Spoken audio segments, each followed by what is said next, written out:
Бірде Ақтөбе Маңғышлақ пойызымен жолға шықтым. Жаздың кезі еді, кеш енді батып келе жатқан уақыт қой. Перроннан жолға керекті азын-аулақ азық-түлік сатып алдым. Бір кезде вагонның жанында сыртқа көз тастап ойланып тұрғам. Кенет пойызымыз қозғалғалы жатқаны туралы хабарланды.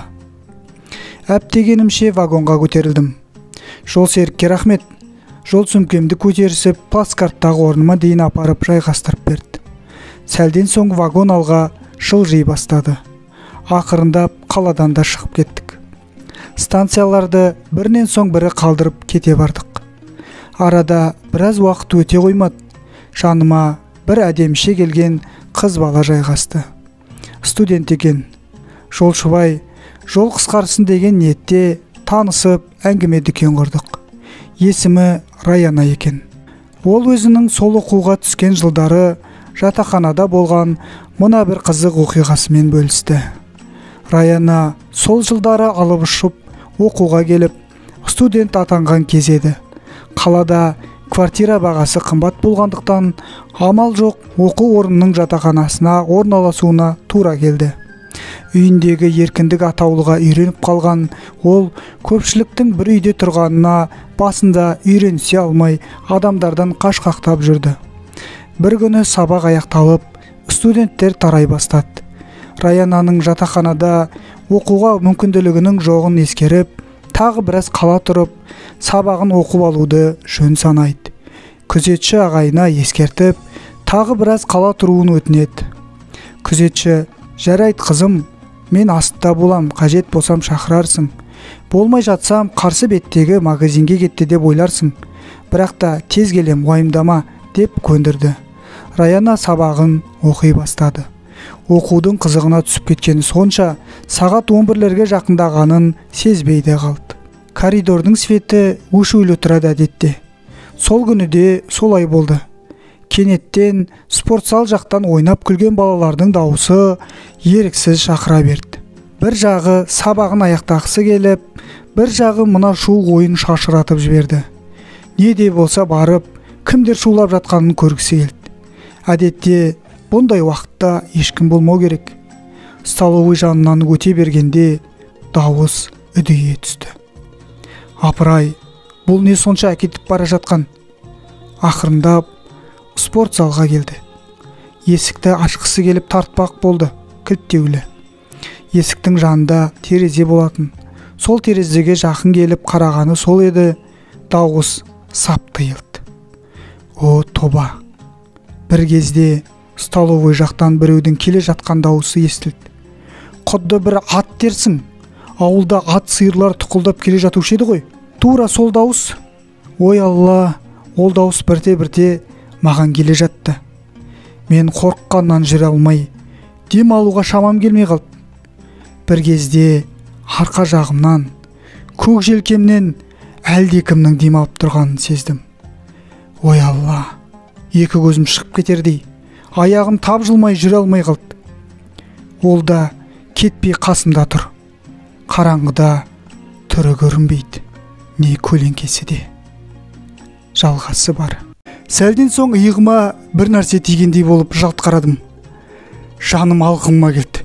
Әлгі артында тұрған неме, шаштары жалбыраған, көздері қанталап, аларып, маған қарай төніп келе жатқан албастының өзі екен. Қорыққанымнан «Мама!» деп айқайлап, бар дәрменіммен төменге қарай қаштым. Аға, құтқар! Аға! Күзетші аға төменде отыр екен, мені көріп: «Әй, не болды? Тыныштық па?» «Ойбай аға, құтқар, мұнда шайтан жүр!» «Қой қызым, қайдағын айтпа!» деп жатыр еді. Баспалдақ жақ тарсылдап, аттың тұқайына ұқсас дыбыс бізге жақындап келеді. Күзетші аға енді түсінді. «Қызым, столға қарай бар!» Мен қашып барам. Бір кезде свет өшті де қалды. «Ал өлсең өл енді, охрана ағай. Ей қасқа, не болды, мұндай жоқ еді ғой!» деп жатыр еді. Әлгі албасты тура күзетші ағайға жармаса кетті. Кет дейм. Аузына сүре аяттар түспей жатыр. Аузу билля деп еді. Ауыз жыбырлап: «Сен мені қорқыта алмайсың, кел бері» деп одан әрмен қылғындырып жатыр. Менің әрдайым қойын дәптерім болатын, өзім білетін қысқа сүрелер жазып жүретін. Соны дереу қолыма алып ықыласты 2 қайтара оқыдым, әсер етпеді. Фатиханы бастап оқып жатыр едім, әлгі албасты одан сайын құтырып: «Доғар! Оқыма, сен қаншақ, бүгін менікі боласың. Сен оқи алмайсың, сен оған лайық емессің» деп мазақ еткендей үн қатты.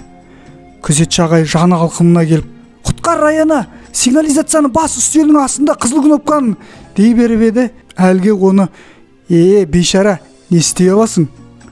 Бас ал, бас» деп күзетшіні өлтіріп тастағандай болған еді. Сүренің ортасына тілім келмей күрметіліп оқып жібердім.